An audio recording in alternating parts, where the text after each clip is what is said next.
എല്ലാവർക്കും കേളി മീഡിയയിലേക്ക് സ്വാഗതം. എൻ്റെ ചാനൽ ആദ്യമായിട്ട് കാണുവാണെങ്കിൽ സബ്സ്ക്രൈബ് ചെയ്യുക, സപ്പോർട്ട് ചെയ്യുക, നിങ്ങളുടെ വിലയേറിയ അഭിപ്രായങ്ങൾ കമൻറ്റായി രേഖപ്പെടുത്തുക. അപ്പോൾ നമ്മുടെ ഇഷ്ടം മാത്രം എന്ന സീരിയലിൻ്റെ എപ്പിസോഡിലേക്ക് പോയാലോ. അങ്ങനെ ഇഷിതയും മഹേഷും തമ്മിൽ യാതൊരു ബന്ധവും ഇല്ലെന്ന കാര്യം ഇഷിതയുടെ വീട്ടിലറിയുന്നു. അങ്ങനെ ആകെ പ്രശ്നമാകുന്നു. പ്രിയാമണി വഴക്കൊക്കെ പറയുന്നു. അങ്ങനെ ആശുവിനെ വിളിച്ചു വരുത്തുന്നു. അങ്ങനെ ആശു ഇഷിതയോട് സംസാരിക്കുന്നു. ഇങ്ങനെ ആയാൽ ശരിയാകത്തില്ല, രചന മഹേഷിൻ്റെ ജീവിതത്തിലേക്ക് വരും, നീ കുറച്ചെങ്കിലും സ്ട്രോങ് ആവണം എന്നൊക്കെ പറയുകയാണ്. ഇഷിതയെ പരമാവധി പറഞ്ഞ് മനസ്സിലാക്കാൻ ശ്രമിക്കുകയാണ് എല്ലാവരും കൂടെ.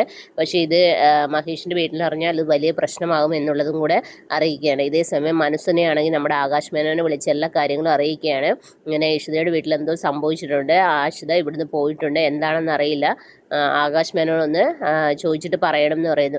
അപ്പോൾ രചനയാണെങ്കിൽ ഇഷിതയ്ക്കും മഹേഷിനെതിരെ എന്തെങ്കിലും ഒന്ന് കിട്ടാൻ വേണ്ടി കാത്തിരിക്കുകയാണ്. ഇത് കേട്ട ഉടനെ രചന പറയുന്നു, അവൾ എൻ്റെ മകളെ എന്നിൽ നിന്ന് അകറ്റി എൻ്റെ മകനെയും കൂടെ ചേർക്കാൻ ആഗ്രഹിക്കുന്നു, അത് ആകാൻ പാടില്ല, അവർ രണ്ടുപേരെയും വേർപിരിക്കണം, ഇഷിതയെ വേരോടെ പിഴുതെഴുതണം, അതിന് ആകാശിന് ചെയ്യാൻ പറ്റുന്നതൊക്കെ ചെയ്യാൻ പറയും. അങ്ങനെ ആകാശ് അത് എന്താണെന്നറിയാനുള്ള അറിയാൻ വേണ്ടിയിട്ട് പലരെയും വിളിക്കാനൊക്കെ പോവുകയാണ്. പിന്നീട് നമ്മുടെ മഹേഷിൻ്റെ വീട്ടിലാണെങ്കിൽ അച്ഛനും അമ്മയും ഇങ്ങനെ അവരെ ആലോചിക്കുകയാണ്, ഇവർക്ക് എന്തോ പറ്റിയിട്ടുണ്ട്, എന്താണെന്ന് ഇവർ പറയുന്നില്ലല്ലോ.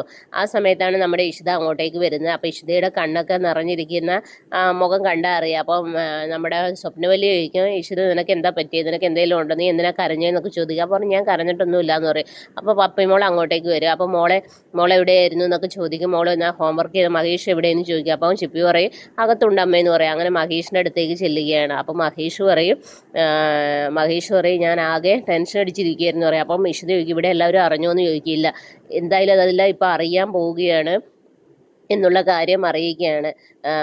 എന്നെ നീ ആകെ പെടുത്തിയിരിക്കുകയാണല്ലോ, ഇനി എന്ത് ചെയ്യും, ഒരച്ഛനും അമ്മയും ആഗ്രഹിക്കുന്നത് നിൻ്റെ കുഞ്ഞിനെയാണ്. മഹേഷിന് 2 കുട്ടികളുണ്ട്, പക്ഷെ അവർക്ക് വേണ്ടത് നിൻ്റെ ഒരു കുഞ്ഞിനെയാണ്. ഇനി നീ ട്രീറ്റ്മെൻറ്റിനാണെന്ന് പോകുന്നു പറഞ്ഞാൽ എല്ലാവരും നിന്നെ കളിയാക്കും എന്നുള്ള രീതിയിലൊക്കെ മഹേഷ് പറയുകയാണ്. അങ്ങനെ ഇഷിത ടെൻഷൻ അടിച്ചിരിക്കുകയാണ്. പിന്നീട് നമ്മുടെ നാളത്തെ എപ്പിസോഡിലാണെങ്കിൽ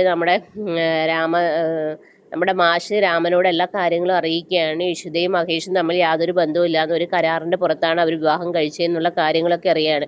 ഇതൊക്കെ കേട്ട് നമ്മുടെ രാമൻ ഞെട്ടിത്തരിക്കുകയാണ്. കാരണം അവർ തമ്മിൽ ഒന്നുമില്ല എന്ന് പറഞ്ഞു കഴിഞ്ഞപ്പോൾ എല്ലാവരെയും പറ്റിക്കുകയാണല്ലോ എന്നുള്ള കാര്യം മനസ്സിലാവുന്നു. അങ്ങനെ മഹേഷിൻ്റെ വീട്ടിലും ഈ കാര്യങ്ങൾ അറിയുകയാണ്. അങ്ങനെ മഹേഷ് ഇഷിതയെ അവിടെ വിചാരണ ചെയ്യപ്പെടുക. മഹേഷിന് എന്ത് ചെയ്യണമെന്നറിയാതെ വല്ലാത്തൊരവസ്ഥയിൽ പെട്ടുകിടക്കുകയാണ്. അപ്പം മഹേഷ് ഇഷിതയോട് പറയുന്നു, എന്നെ ഒരു വല്ലാത്ത ചക്രബോഹ്യത്തിലാണ് കൊണ്ടിട്ടിരിക്കുന്നത്, ഇതിൽ നിന്ന് എങ്ങനെ പുറത്ത് കിടക്കും എന്നുള്ള കാര്യമൊക്കെ പറയുകയാണ്.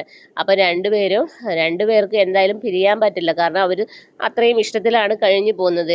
വേറൊരു ബന്ധമില്ലെങ്കിൽ ആ കരാറുണ്ടെങ്കിൽ പോലും, പക്ഷേ ഇഷിതയ്ക്കും മഹേഷും ഇഷിതയില്ലാതെ ജീവിക്കാൻ പറ്റില്ല എന്നുള്ളൊരു അവസ്ഥയിലാണുള്ളത്. ഇതൊക്കെയാണ് നാളത്തെ എപ്പിസോഡിലുള്ളത്. അപ്പം നാളത്തെ എപ്പിസോഡിനായി എല്ലാവരും വെയിറ്റ് ചെയ്യുക. അപ്പോൾ ഓക്കെ.